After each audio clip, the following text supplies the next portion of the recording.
First, just tell us about your background, stuff like that, and that what your official title was in the book from NASA contributor, etc., whatever that was. Oh, you mean Merrick at the Threshold? Yeah. Where did he go? He was here. I'd like to...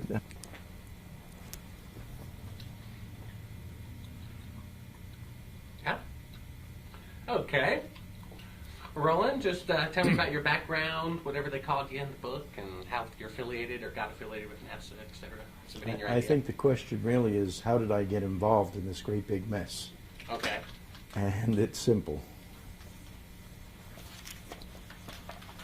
This book is glossy, full size, a lot of pages. It's called America at the Threshold, and it's put out by the Superintendent of Documents. It's a government publication. And about 3 years before I received this, which is a good 6, 7 years ago now, the Rand Corporation wrote me a nice, sweet little letter, and it said, "Oh, please, Mr. Bright Inventor," in it, words to that effect. I was a member of Mensa at the time. I have patents. If you have any free ideas for space, please send them to NASA. So I did. I sent them a few. I don't know how many. I kept no records. Well, I started to get a little bit miffed at them because they had never responded and said, "Thanks for your submission." Nothing. Time went on. We moved from Florida. We came up to Port Richey at first. That's in Florida. And then we moved north. And I believe I was up here when it was forwarded from the Port Richey address, maybe 3 months. And I get this thing and I look at it and I say, I wonder why I got this. And I look and then I see it's a tout for Mars, for NASA taking everybody to Mars. Well, by the time I got this, which was quite a few years after they had requested the information, I was on the verge of saying there's something wrong here, because I would be looking at my TV and you'd see that flag salute ceremony, which they did every time they went up. That was a repetitious deal. And on one of them, every once in a while, I would see the flag ripple. Now, the moon is a vacuum. There are no air currents. How could the flag ripple? So that, and it was never on long enough to be sure, and they played all 6 or 7 of the landings, so you only saw it once every blue moon. But the other thing I got to looking at was the rover. They would hit the pedal and the thing would take off and the wheels would spin and dust and gravel would fly. And the problem was that the dust and gravel hit the moon's surface just as quick as it would have here on Earth. My generation was the hot rod generation. Every red light was a go flag. You know, we were in a race. So I saw a lot of dirt and gravel spitting around. And that started to wear on me. And then, of course, I saw, I believe it was in the Inquirer, an article about Bill Kaysing. And that started to make me wonder even more. So when I received this thing, as I read through it, I found my name on page A51, right in the center of the page. And it was put there because at least one of my ideas had passed 3 or 4 sequential screening committees. Which idea? I don't know. They didn't tell me. But the context of this entire book is that the people who contributed were boosters of NASA going to Mars. And by this time I was very shaky that we had even gone to the moon. And I got mad. I mean, I got mad. Who the hell do they think they are? So I took a magnifying glass and I began to look at the pictures in this book. And there's quite a few of them. There's artwork and sketches, but there's also actual pictures. And I started to see things that were very strange. The background always starts right after the object of interest. But in real life, your background is in perspective. It just goes on out there. And on these pictures, it always starts right now, suggesting a grade Z movie backdrop. And I looked and I looked and I looked. And I went out and I ordered some pictures from NASA, pictures I had seen other places, and I began to take books out of the library, books written by the astronauts. And I read with a very critical eye, and I started to dissect them. And I was going, One of the things that leaped out pretty quick, I can't remember the book it's in now, I have it all footnoted in my book, which of course is NASA mooned America. And what happened is, as they landed on the moon in this metallic contraption, which was sitting there, and they claim it was early lunar morning, so the sun was low on the horizon. But when you have a thing on an open plane and the sun hits it, in the morning it hits it at right angles because it's low. And immediately that thing begins to heat from the solar radiation. And they claimed that they couldn't even sleep in this metallic contraption in a place where the sun will drive the soil temperature up to 250 degrees. Okay? Now, because they were cold. See, they were too cold to sleep. And I'm looking at this and saying, how could that be? So one day I did my famous weenie experiment. I took a frozen hot dog right out of the freezer, went to the oven, put the hot dog in, turned the dial to 250. 20 minutes later, I opened it up to see how it was doing. It was cooked, so I ate it. You know, but the astronauts complained that they were too cold to even sleep in a metallic oven and the full bore sunlight of the moon. So one thing led to another.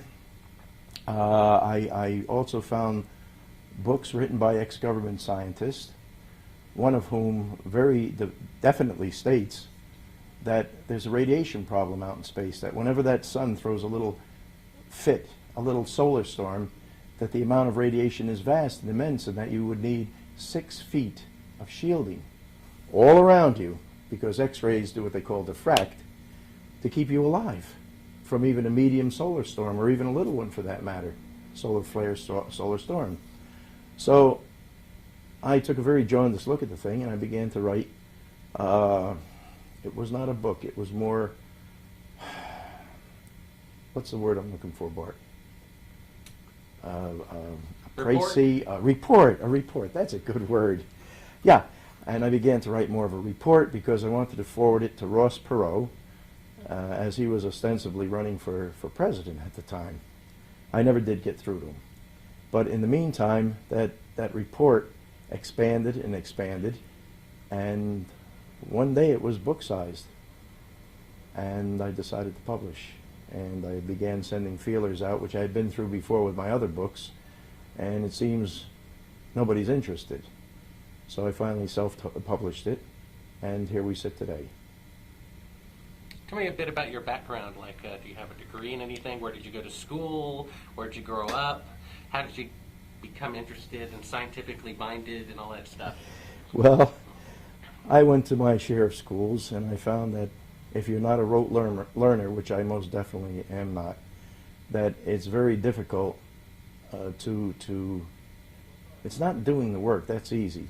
It's very difficult to put up with the stuff that the academics throw at you. They want rote learners.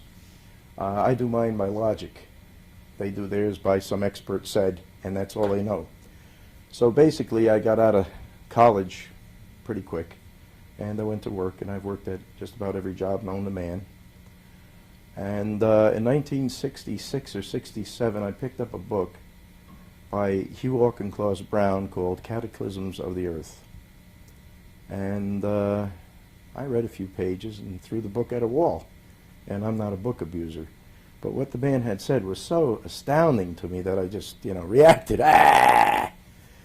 And a few days later, after thinking it over, and of course I was a bachelor at the time, so the book laid where it hit the ground, I came home, had nothing else to do, and I picked up the book again because I had thought, well, yeah, the Earth could be accumulating mass. He claims that we accumulate mass, that the solar energy hits the tree leaves, and when they die, there's a little bit more mass on the planet, that the meteorites come whizzing by and they sprinkle us with dust, that comets come by and we get water. And it's a well-known fact that when you build a sidewalk, you build it to the grade of the front yard.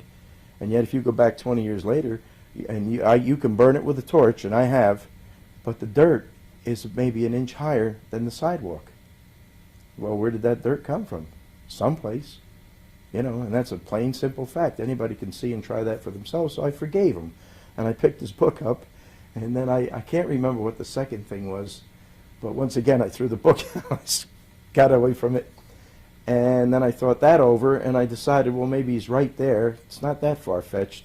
See, any new idea you hear is like, oh, that can't be true. And we're all like that. We reject before we really think or examine if it's not what we're used to hearing. And along about the third time I either picked up or threw down the book, I'm not sure which, I said to myself, well, he makes his points, but I don't believe it. So I think as a little part-time hobby, I'm going to prove this man wrong. Because his major premise is that we are subject to recurrent cataclysms here on Earth. Tremendous ones, where the whole Earth tilts over. Well, the years went by, and it was always like, I wouldn't say a hobby, it wasn't an avocation, it was something to do when I had nothing else to do, or I happened to see something that related to it. I began to see more and more that this man was right, and that the only solution was his to the facts at hand. And that piqued my, that in conjunction with my inventing, got me into the engineering phases of a good many fields, and from there, of course, it's only a short hop and skip into the science behind it. Or would it be the engineering behind the science? Either way, I'm an omnivorous reader. I read anything in front of me, and through the years, I picked up quite a background in the hard sciences. So when I got onto this thing, I had already written a book on science called The Last Skeptic of Science. And so I had a good background there, and when I got on this thing and found that there were things too wrong, I guess you would say that I had been primed by a lifetime of other things to dissect this hoax, the hoax that NASA foisted upon us. All right, good. Hold there.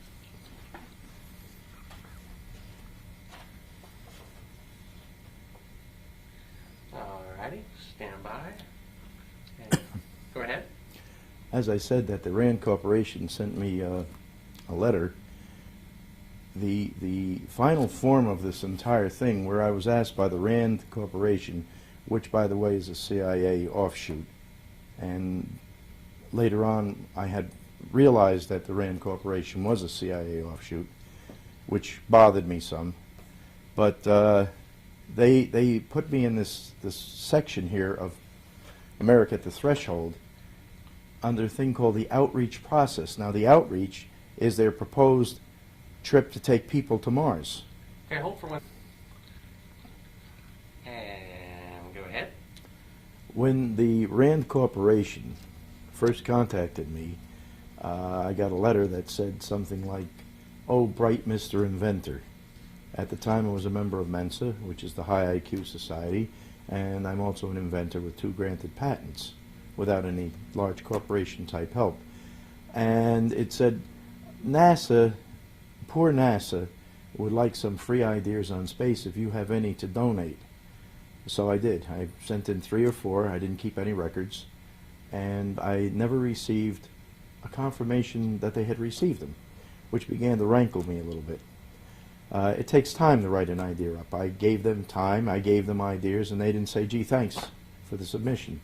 So the years go by, and we had already moved to New Jersey from Florida, and one day I received this book from the government, America at the Threshold, and it had been forwarded from our previous Port Richey address. And I read it through, and of course what I found out is that it was a tout that NASA intended to take a manned mission to Mars. Now, that turned me off a little bit because I was already beginning to doubt the previous Apollo moon missions. There were reasons. The flag that waved when it shouldn't have. When you see it on TV, they always put these little, I guess they call them fillers in there, showing the flag salute ceremony. And what happens is that on one of them, see, they did the flag salute ceremony every time they landed. But on one of those sessions, the flag wiggled in the breeze. But there's no breeze on the moon, it's a vacuum. So I used to see that, but it always goes by so fast that you can't really say, there it is, it's here, it's there, it's gone. And the other thing bothered me was the rover, the way they would push the pedal to the metal, and the wheels would churn, and the dust and gravel would fly. which we did plenty of as kids here. We were all, every red light was a drag race, and that dust and gravel hit the moon's surface just as fast as it would here on Earth, but the moon only has 1/6 gravity. So I used to look at that and say, nah, because I believed in the CIA, apple pie, motherhood, the whole Gamilla. Well, I took a look at this book, and on page A51, in the appendix, if I can find it, last time, on page A51 in the appendix, right smack in the center of the page is my name, Ralpf Rene. And it says here I'm an outreach participant. What it means is that at least one of my ideas that I submitted went through 3 to 4 sequential screening committees and passed. But as far as being an outreach participant, well, when I had done this thing, they weren't talking about Mars anymore. So I didn't participate in outreach. I sent them a free idea like they asked for. So when I saw my name here, I got very aggravated because I no longer really truly believed that we had even gone to the moon. Okay, tell us about the footprints, and you mentioned an Australian tracker in your book who said that there had to be moisture in the soil in order to leave that type of a footprint. In soils. Right. Okay. One of the other things that you'll find in every moon picture you ever look at from the Apollo landings is footprints in fairly deep dust. Now, the prints are extremely clear and they're ridged, and yet they'll swear to you that they only sank into the dust 1/8 of an inch, and yet when you look, your eyeball can see that they had really big cleats on their rubber-type sneakers, and that they had to be in deeper than that because the print's totally clear. So the 1/8 of an inch is the biggest 1/8 of an inch I've ever seen. The other thing is they claim that the moon is bone dry, which it should be because of the vacuum and the temperatures that it hits. In even a partial vacuum, the boiling point of water drops like crazy. On the moon, water just cannot exist. No matter what they're telling you now about polar caps here and there, water itself cannot exist. The first time the sun gets anywhere near it, it will boil right away, immediately. The pressure is 0. So again, on this putting footprints in totally dry dirt it's not found here on Earth. When you walk through a desert, okay, you don't really leave footprints that are identifiable. You leave displacements in the sand. But a donkey could have done it, a man could have done it, anybody could have done it. You have to be near some wet dirt or wet sand before you leave real footprints. Right at the edge of the water in the ocean, if you have some fine sand there, you can leave your full footprint, arch and all. But if you get up the beach where it's dry, even 5-6 feet, what do you leave? You leave a pockmark in the sand. So there are artificial things that will take that are seemingly dry that will take a clear impression. But I don't know if I've never seen any soil that would happen in. And a fan of mine from Australia who's a tracker read the book and he said, you're absolutely right. When it's dry, you can't tell what you're tracking. It's very difficult. Of course, you can tell a camel, which they have in Australia, from a small marsupial or something. But until you get to some soil that's got at least a hint of water in it, you can't tell. So if that's the case, how did they leave these crystal clear footprints? And the other thing that began to really bother me is the fact that these lunar landers, LEMs, weigh 33,000 pounds. They float down to the moon on one single central jet, and that jet does not blow a crater. It doesn't even sweep away this loose dust. How can that be? You can take a common leaf blower, you get a 1/2 pound of pressure out of the thing, that's maximum, and you can dig a hole in sand, a real crater. Now that when this central jet was roaring, bringing down that mass weight onto the moon, there was much more than a 1/2 pound of pressure, and the volume of it is tremendous.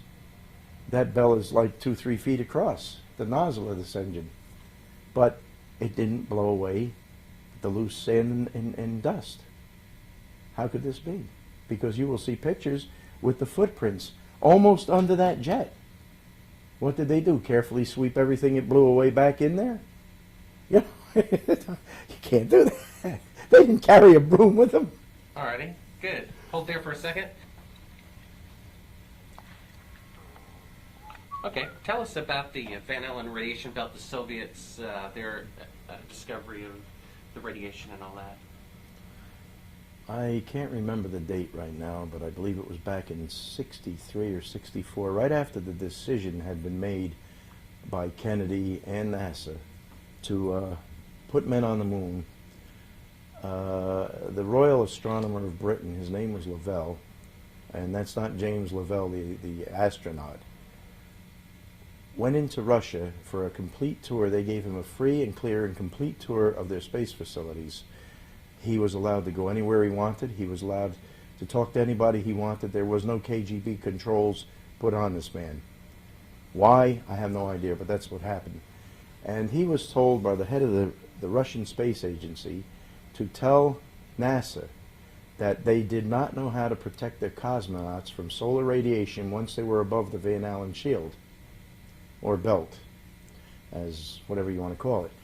And he did. He came back and he told the head man there, and he was totally ignored. And shortly thereafter, 5-6 years, boom, we broke out of the Van Allen shield. We headed to the moon. Tell us what the Van Allen radiation belt is, and point out that, for example, that Skylab and the shuttle are well underneath that. Now, the radiation shield is up there. I think it starts somewhere around 4,000 or 5,000 miles up, and it continues up to somewhere near 20,000, depending on the angle. Okay, there's more of it in the equatorial plane, which is the same plane as the Earth's equator and the Sun's equator, than there is above and below, and it's a magnetic thing which gathers up some of this radiation and shunts it from, it stops it from hitting Earth by twisting it sideways and making it circle in that shield. Well, the problem there is twofold, that if you stay under the shield, you have no problem. And most of our all our shuttles have been under the shield. And the only missions that allegedly went through it were the Apollo missions that headed for the moon. Because everything else, when you orbit the Earth, these ships are up there 175 miles maybe 200, sometimes less, but surely no more. So they are way under the shield. And because of that, they are totally shielded from a massive amount of solar radiation. But when you go through it, the first problem you have is that you're going through a belt of increased radiation. Because the radiation does not die because it enters and starts circling. You know, it takes time for that stuff to go away. So there's an increase. But of course, you're through that pretty quickly at speeds of, 27,000 miles an hour. You're through in less than an hour, like about 30-40 minutes. You're right through that thing. But once you're through it, you have no shielding left. And I forget his name, Malden, Bill Malden, I think it is.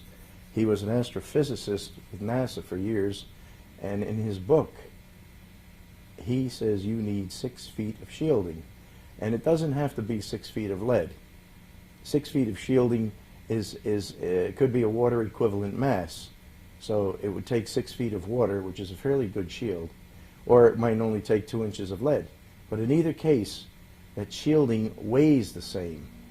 Otherwise it won't work. And because the X-rays diffract, and you get a lot of X-ray out of the sun, you can't just put the shield between you and the sun and keep your body hiding behind it like you can with arrows. It hits the metal of the ship itself, and from the atom that's struck, other X-rays come whipping out of.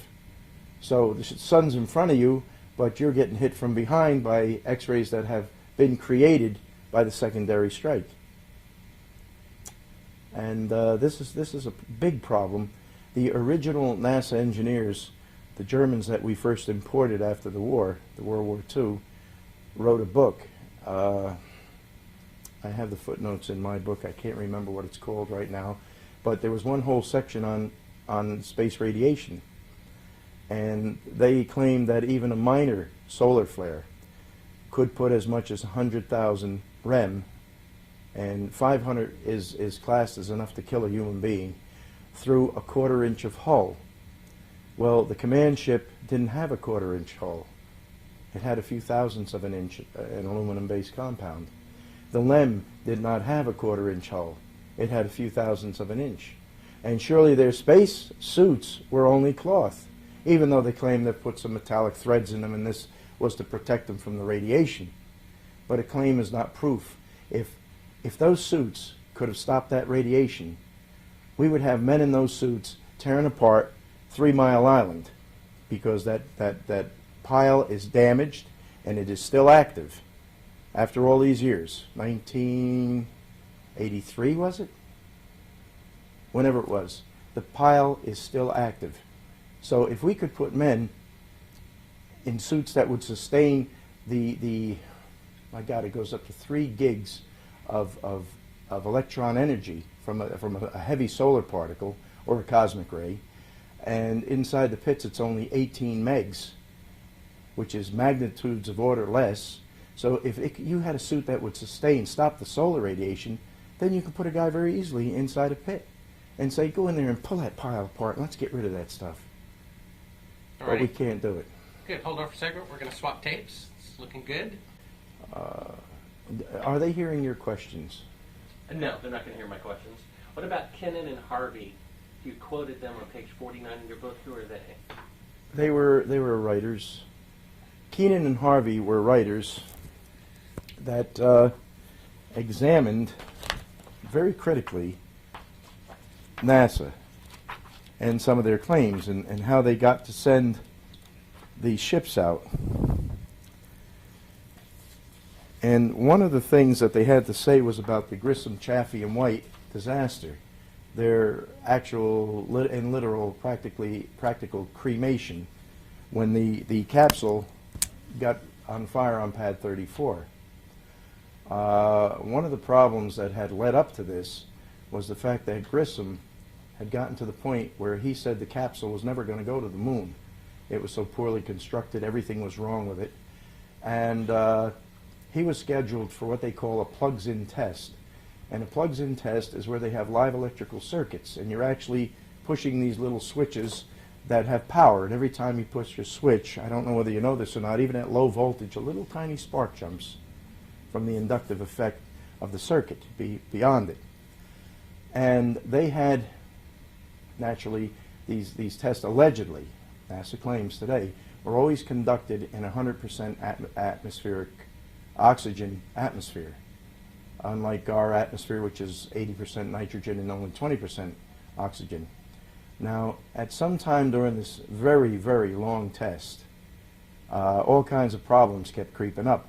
They smelled something burning, and they would stop the test, and they would unbolt the brand new hatch. That the first time they had ever used this hatch, it took 20 minutes to open up under good circumstances, and they would go poking around and they wouldn't find anything burning. So they'd rebolt the hatch, and the test would go on. And sometime, I guess it was 5:30, 6 o'clock at night, everybody was dog-tired. These guys had been laying on those stupid couches for hours and hours and hours and hours, and suddenly a fire broke out. But in the meantime, during the last part of that test, and they were on the end, they were almost through, somebody decided to pressure test that LEM. And to pressure test it, they jacked in 100% oxygen and just kept the pressure going up.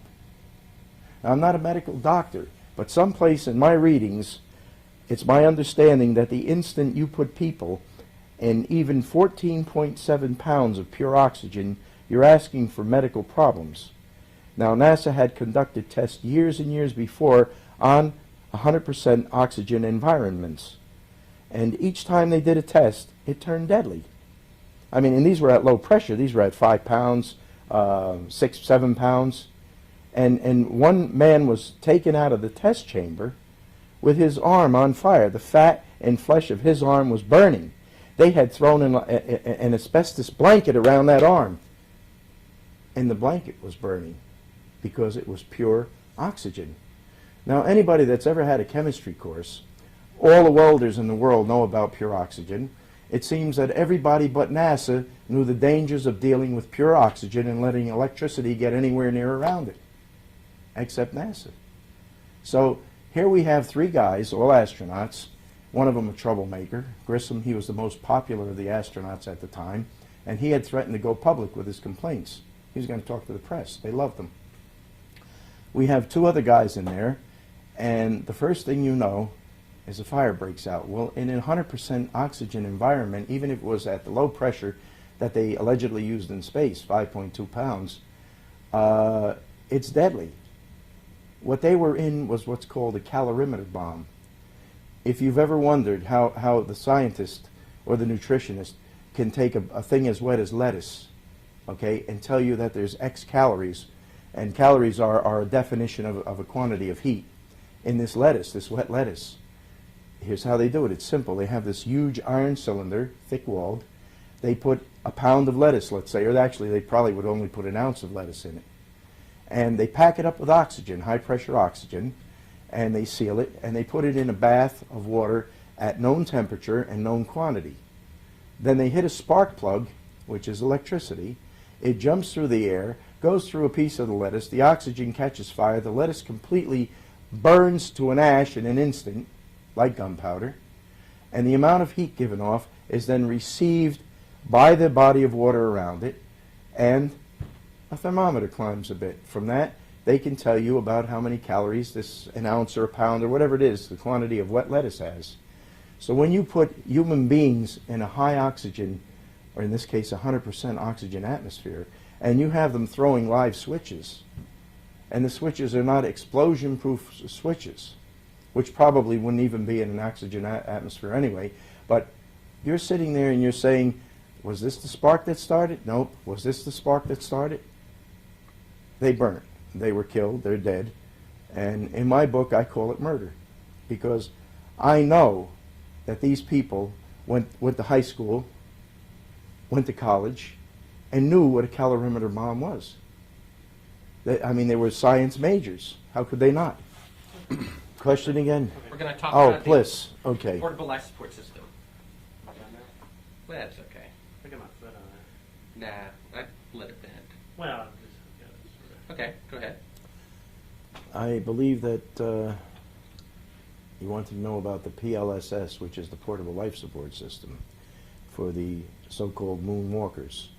And I use the word alleged whenever I can, and so-called, because I honestly stopped believing that men ever approached anywhere near the moon years ago. Well, this system was designed to keep a man alive in total vacuum, and it was designed to keep that solar heat and his body heat from roasting him alive in a highly insulating suit. You know, that's what an overcoat's all about. It's a big fat insulator that you put around you to keep from freezing to death.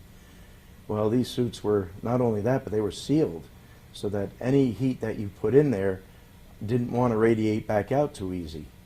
And any heat that was received would also be impounding upon you and building the temperature inside this suit. So in order to equalize this and have an air conditioner, they carried, I don't know, it was maybe a liter of water. It was a little tank of water.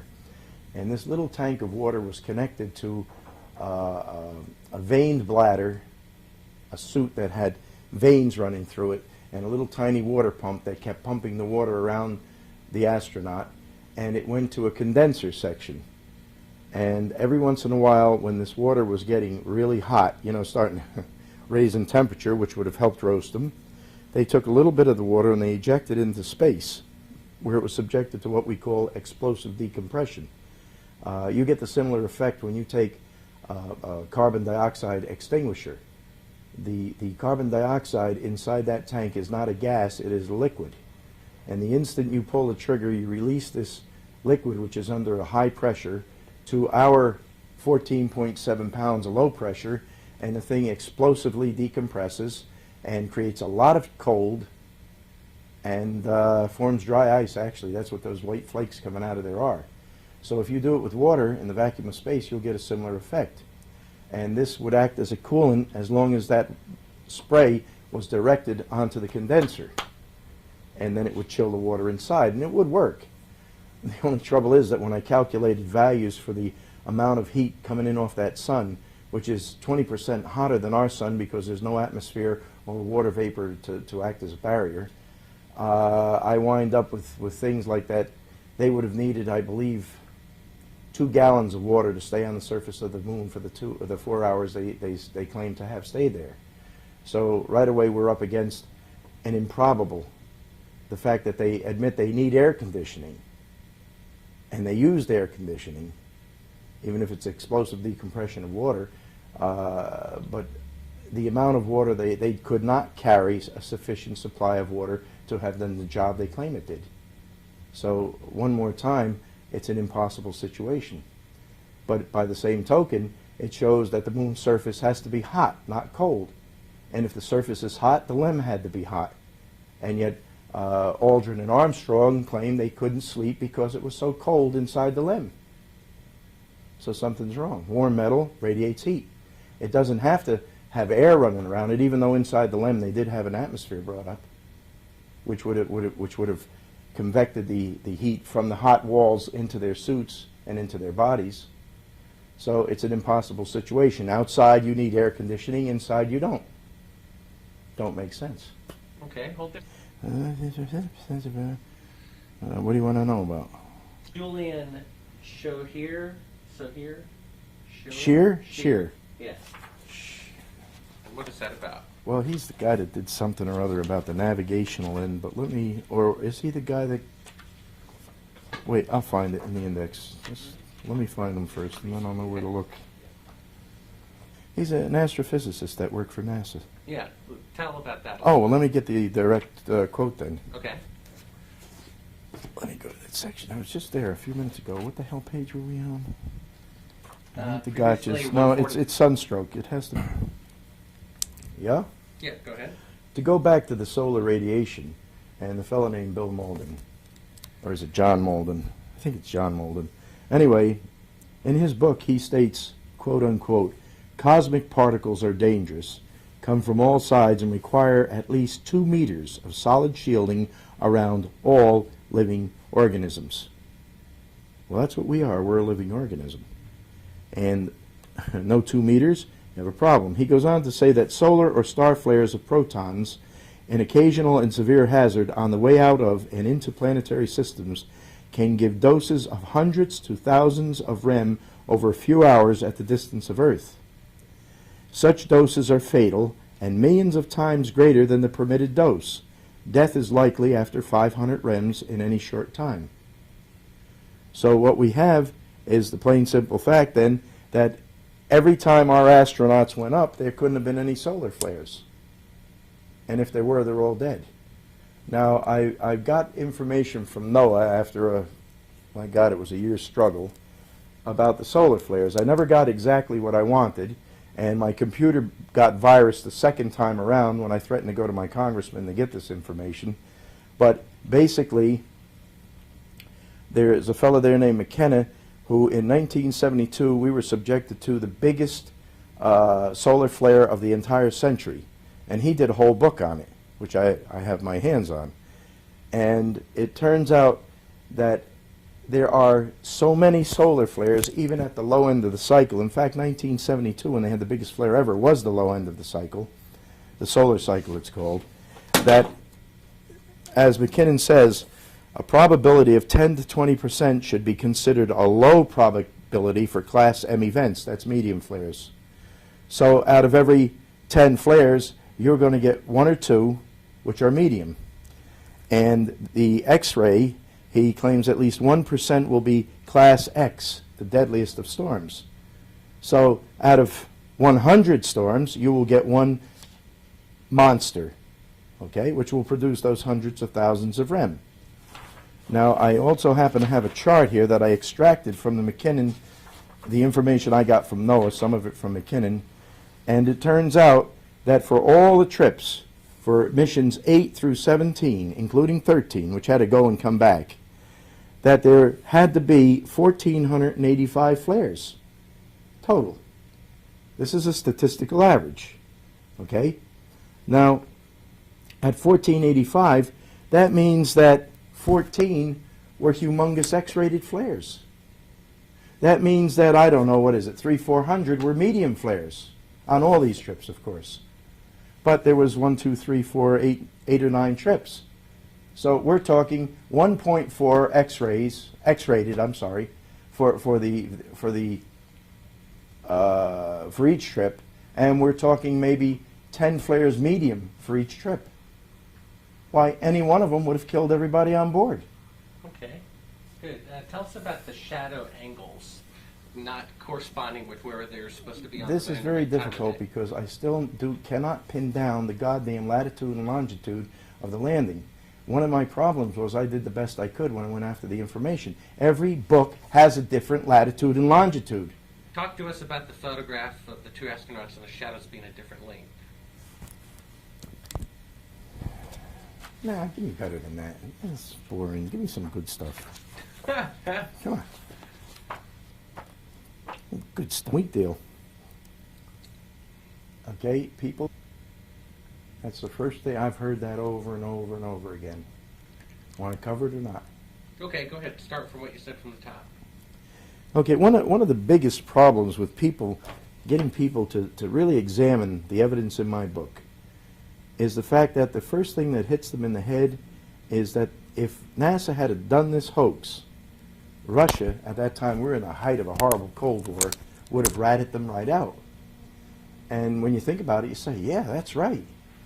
Well, a little thing went on in 1972 at the very end of the last, I think it was right before they ran the final mission, Apollo 17, whereby, for some obscure reason, our greatest enemies, who had sworn to see us dead and we were thinking of nuking them, man, woman, and child all over the place, got a wheat deal from us. They were hungry.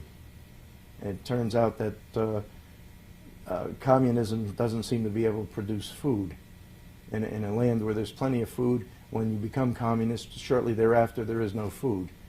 Time and time again all over the world. However, these Russians didn't rat us out because in 1972, and during that summer, our State Department decided to sell them a quarter of our grain crop. That's not only the wheat. They called it the wheat deal, but it's not only the wheat. It was corn and everything else. And they decided to sell them these dried goods at a rate lower than the market price before they made this decision, which meant that the instant you take a quarter of a crop away, an expected quarter of a crop away, the remaining 3/4, the price starts to shoot up like a rocket. And that's what happened to us. Our bread prices climbed and have never come down. I don't know if we're still sending them wheat, but I would bet my bottom dollar we still are, and I'll bet we're still sending it to them at very cheap prices. So the longshoremen, being simple folk and not understanding all the finer details of all this nonsense, would not load the boats. They had to send the National Guard in to start loading the boats. But the wheat deal went through. They worshipped the wheat. And if you look at a country that's coming apart from hunger, getting a wheat deal over ratting us out to the world, which one do you think your government would choose? On that, remember the shot with the antenna? Explain that to me from the top. What was the flight? Hang on, let me find the picture first. I keep forgetting the flight. I think it was a Gemini 7, but I won't bet on it. In fact, we have a couple of priors to the Apollo missions. The previous set of missions were called Gemini. And on Gemini 6A, while he was first in space, it was Glenn, wasn't it? American? Yeah. Swallowed my gum. All righty, go ahead and explain to us this antenna thing, what mission it was, and all that stuff. Okay, what happens is early on, Alan Shepard went on a ballistic orbit, which is not an orbit around the Earth, it's just ballistic. You go up, you come down like a cannon shell. He was the first American. Shortly thereafter, Gus Grissom, the guy that was later cremated, he was the second to do the same thing, a ballistic orbit. The third was John Glenn, who is currently, I still believe, the Ohio senator. But those missions were real missions. What happened, happened. These people did them. There's no way around that. But we get to the Gemini missions, and someplace down the pike, in Gemini 6A, Wally Schirra and Tom Stafford, who later went on to head NASA, became a general, the whole bit, are seen. I have a photo in my book where this Gemini capsule is sitting in the ocean. There's a frogman. He's talking on a radio, a handset, which is not a handset. It's a type that you plug into a jack. The jack is plugged into the Gemini.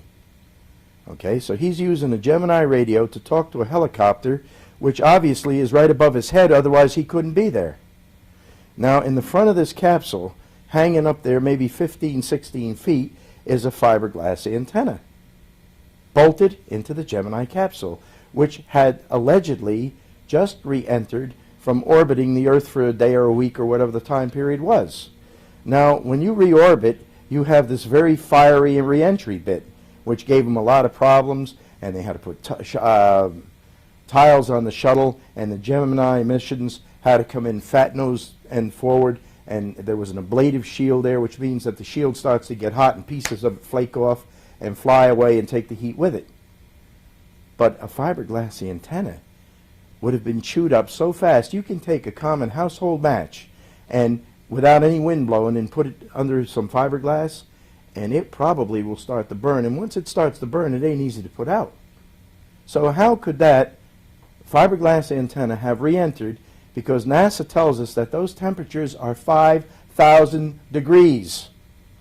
When a silly little match will set it on fire. What did they say about the antenna? They never answered my letters, as usual. Did they say it was mounted after the... No, but I have what I call the NASA apologists saying, well, the frogmen found the thing and jumped down with the antenna and they bolted it on. Problem. Once you jump down, we had walkie-talkies from the Second World War. Once you find the thing, that helicopter over your head has a radio powerful enough to go right around the world. Okay? What the hell do you need to carry an extra antenna and another radio for? What did they do? Go inside the hatch and install the radio that the guy's obviously using from a jack through that antenna? It doesn't make sense. Nobody would do that. You got the thing, you want to put a rope around it as quick as you can before the ocean slops into the hatch and takes it to the bottom, like Grissom's went to the bottom. What the photographic things? Tell us about the Michael Collins Gemini 10. This is another instance of something very funny going on. In Michael Collins' book, Carrying the Fire, which I have here someplace, this is the paperback edition, right? In this very book, there are two photographs. Let's see, I have them right here. I pulled them out before to show you. You can just actually describe it, because we're going to show close-ups of it. So we don't actually have to hold them up now. So go ahead and start from... In Carrying the Fire, all right, Michael Collins wrote the book, allegedly, and there are two photos in here. They're black and whites. One photo covers 2 pages. They've since I ripped them out to do what I had to do with them. But one photo covered 2 pages, and the other one covered 1. The 2-page photo showed him in the zero-G airplane. Now, it's called a zero-G airplane because it throws an outside loop, and during the time of that outside loop, which can be, I think it's as high as 20-some seconds, everything in there has no gravity on it, so you can float around. It's all padded up so that when it comes out of that thing, no matter where you are, there is now a bottom, and you will fall hard. So it has huge mattresses sewn into the fuselage, and it has guys that just, they're strapped in and they do nothing but try to grab you to keep you from going through the hull of the airplane. But anyway, this is how they practice for space. So sometime before the Gemini 10 mission, which I believe was 67, Michael Collins had to go through this procedure.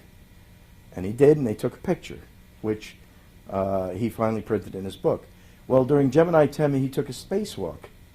And he puts this other picture in his book showing him doing the spacewalk. Well, the problem is that when you look at one and 3-4 pages later you see the other, most people go right by it. But I saw something, I said, this is strange. The nylon strapping on his rigging had formed an exact same angle as on the other page. So I went back and I looked at this one, and then I looked at the horrified expression on his face in the zero-G airplane one. And I said, oh my God, that's like I look if you put me on one of those rides that turn you upside down real fast. And I looked back at the other one, the Gemini 10 spacewalk picture, and I see the same expression on his face. The angle of the nylon strapping's the same, the expression's the same. Well, except for the fact that one picture's looking that way and the other one's looking the other way, the body posture's the same, the arms are the same, the propulsion rod's the same, except now he's using a different hand. So on a whim, I tore both of those pictures out of his book, took them to a photographic studio, and I had the big picture shrunk a little bit and flopped over. And I had the little picture expanded a little bit, and that's all. Then when I took the negative of the big picture, which had been shrunk and flopped, and put it over the picture formed by the other negative, there was a direct point-to-point coincidence and match. And when I took the Gemini 10 negative, the new one I had made from these pictures, and put it on top of the zero-G airplane picture I had made, there was again a point-to-point coincidence, indicating within a probability of 1 in trillions that this is the same picture. Only on one they blacked out the fuselage, they blacked out the mattresses, and they blacked out the guys trying to stop them from falling bad. And then he said, look, we took this on Gemini 10. The problem is that if you actually do something, you don't fake the picture. And here we have fake pictures. And this is prior to any Apollo mission at all. Tell us about the Soviet space hoax. Do you know anything about that? Allegedly, one of the problems with spacewalking is found in the spacesuit itself. You must have a bare minimum. If you're laying down, from what I've learned from the NASA test, and this information was never obtained, any of it, from NASA directly. They have never communicated with me. I've written them letters, and the letters just disappear into a black hole. But from the other authors at the time who were covering this whole thing and had NASA's blessing, they had a lot of tests with oxygen, and it turns out that you can live in a 100% oxygen environment at about 3.5 or 6 pounds if you do nothing, if you just lay there like a mummy. But if you're active, and if you may be a little bit scared, then you have to have around 5.2 pounds of pressure, even at 100% oxygen.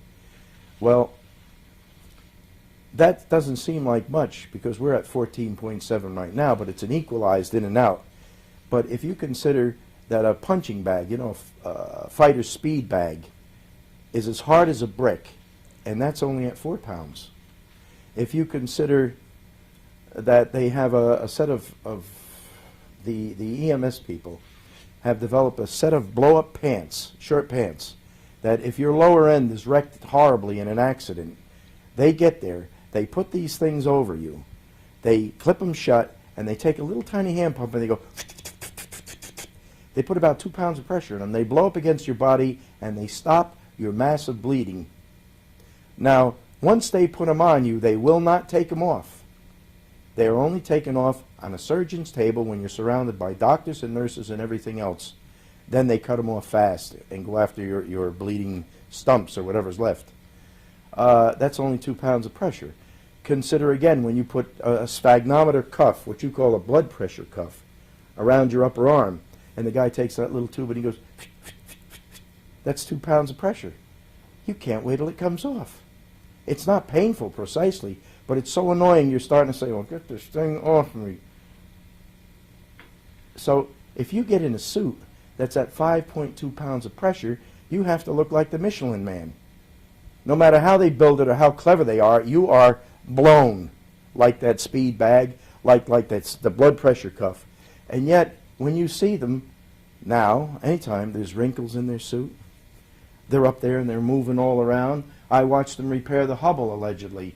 They were feeling around with gloves on, blown up gloves, because if you don't have pressure on your hands, well, the blood will all rush there, your hand will swell, you will be in big trouble pretty quick. So the gloves must have pressure. And they have a pressure cuff on the suit itself, which I assume is to seal that area where the glove meets the suit. So there must be pressure. But if you put pressure on a glove, a thin thing like a glove, it blows up. When it blows up, you can't make a fist hardly. You can. I made a space glove machine, which proves this. The glove, a little stinking chemical worker's light gauge glove, gets very hard. You cannot bend your wrist backwards. It's impossible. You can bend it some forward, but it takes a lot of pressure. If you make a fist, the fist keeps wanting to open up. And yet when I watch these clowns fix that Hubble, allegedly, again, they were handling little tiny screws, which you can't do with a light pair of outdoor cotton gloves. You have to have worked outside with cotton gloves to appreciate that you can't finger a little tiny screw. That's why you'll see construction workers with all the fingers cut out of their gloves so that their fingers can work with small things. Okay. What else do you want to mention that you don't think that we covered? You mean if I say nothing, I can... On my space... Am I going? Yeah, you're rolling. On my space glove machine, I pull the glove out. There's a flange. The glove sticks inside the flange. It's held on with an expandable clamp, you know, these ribbon clamps. So one day, on a crazy urge, I took the glove out, and I said, gee, I wonder what'll happen. Now, my machine has a controller to hold the vacuum where you want it, let it get no greater, because if it gets greater, my glove explodes, and then it costs me $9 for a new pair of gloves. But I also found that the controller goes a little wacky. It wants to go, oh, oh, oh. So to prevent this, I keep the bleed valve, the purge valve, open a little tiny bit. So on this particular day, I take the glove out, I stick my stupid arm in this hole in this machine, and I hit the switch, and the vacuum pump says, and the first thing you know, my skin locks into the flange. Pulled me in about another inch, but it's got a grip. And as the pressure dropped, I could feel this was expanding. Now I have a side view piece of lucite over it, and I'm looking in there. It's polycarbonate actually, and I don't see my hand physically expanding, but the feeling is it's blowing up like a balloon. Okay. Now along with this, I could begin to get lightheaded. So before it ever got to that 5-point differential, which is what I have the machine set for, I threw the switch off, and I was waiting for the bleed back to let the pressure equalize. In the meantime, my head is getting lighter and lighter. I think I'm going to pass out. And it probably only took about 20 seconds to bleed that machine back to about a half pound or whatever, but it was the longest 20 seconds I had spent in years.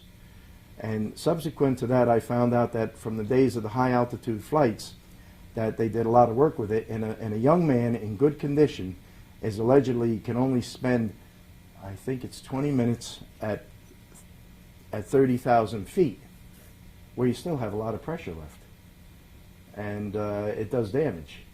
Now I'm an old man, and my body don't want to hear this stuff at all, because I almost passed out. But the point is that if you don't have your gloves pressurized, that would have to happen to anybody. And how long they can tolerate it, I don't know, but it's surely more time. A young man would surely be more time than me, but they're not walking around for 4 hours like that, or even 1 hour like that.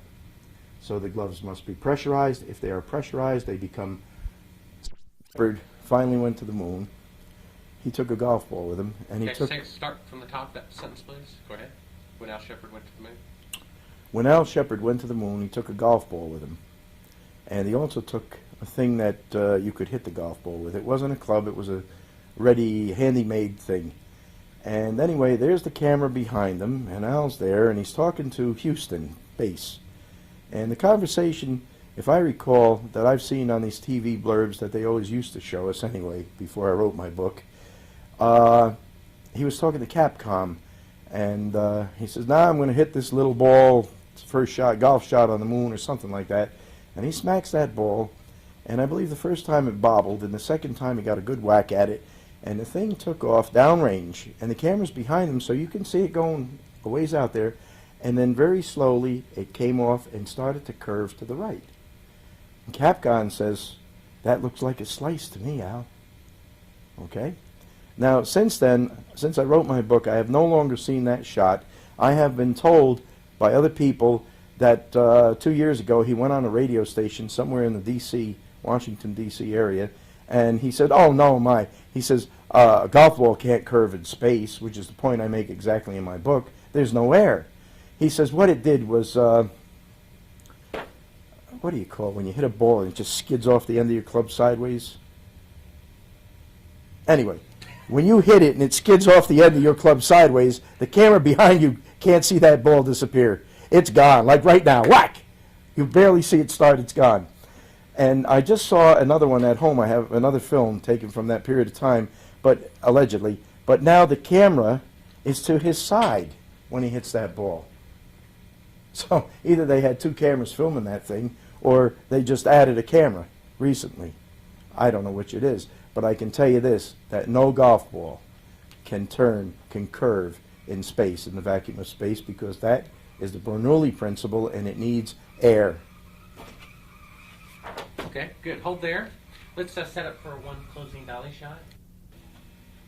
You can also catch the fact that the couch right there.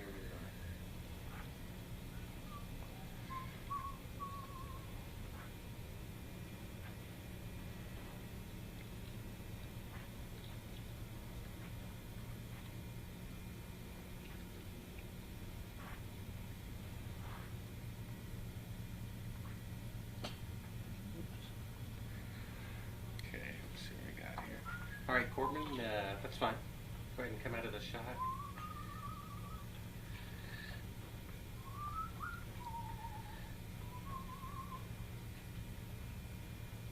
So I'd just be looking at a book or something.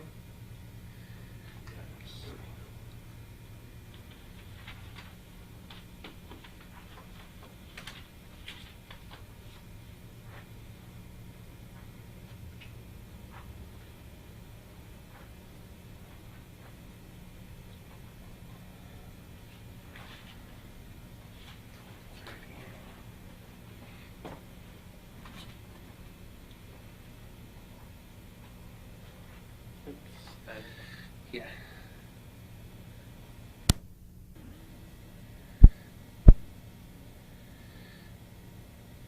Yeah, I need one for the monitor too. Pull up, or if they need to be first. No, pull up.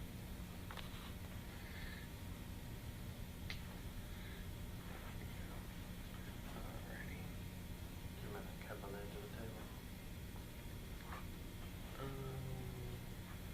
Let's see.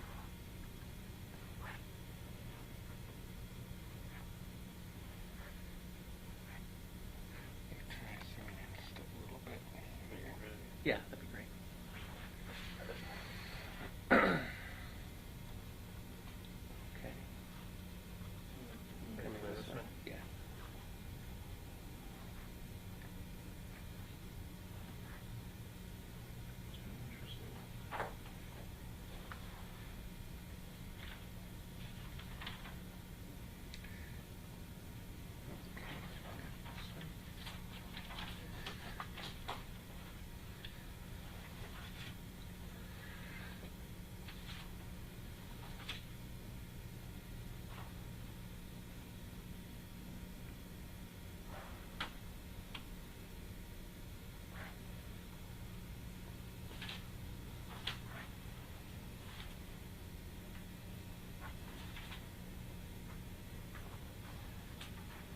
All right, let's lose those cases off the couch. Oh, for God's sakes, who the hell are you, lady? Try this one. Ooh, son of a... Let's see. Which one was it? Some eight joints on the thing. Didn't fall? No, go ahead, let go. And I got mad. I mean, I got mad. Who the hell do they think they are? So I took a magnifying glass and I began to look at the pictures in this book. And there's quite a few of them. There's artwork and sketches, but there's also actual pictures. And I started to see things that were very strange. The background always starts right after the object of interest. But in real life, your background is in perspective. It just goes on out there. And on these pictures, it always starts right now, suggesting a grade Z movie backdrop. And I looked and I looked and I looked. And I went out and I ordered some pictures from NASA, pictures I had seen other places. And I began to take books out of the library, books written by the astronauts. And I read with a very critical eye, and I started to dissect them. And I was going, One of the things that leaped out pretty quick, I can't remember the book it's in now. I have it all footnoted in my book, which of course is NASA Mooned America.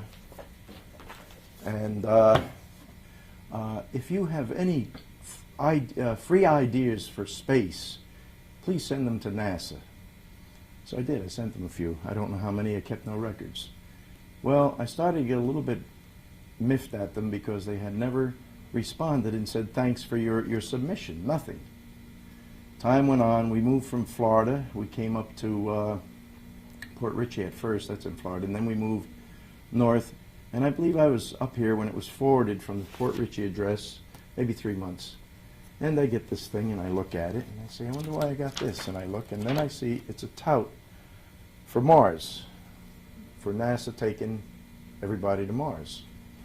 Well, by the time I got this, which was quite a few years after they had requested the information, I was on the verge of saying there's something wrong here, because I would be looking at my TV and you'd see that flag salute ceremony, which they did every time they went up. That was a repetitious deal. And on one of them, every once in a while, I would see the flag ripple. Now, the moon is a vacuum. There are no air currents. How could the flag ripple? So that, and it was never on long enough to be sure. And First, just tell us about your background, stuff like that, and that what your official title was in the book, from NASA contributor, etc., whatever that was. oh, you mean America at the Threshold? Yeah. Where did it go? It was here. I'd like to.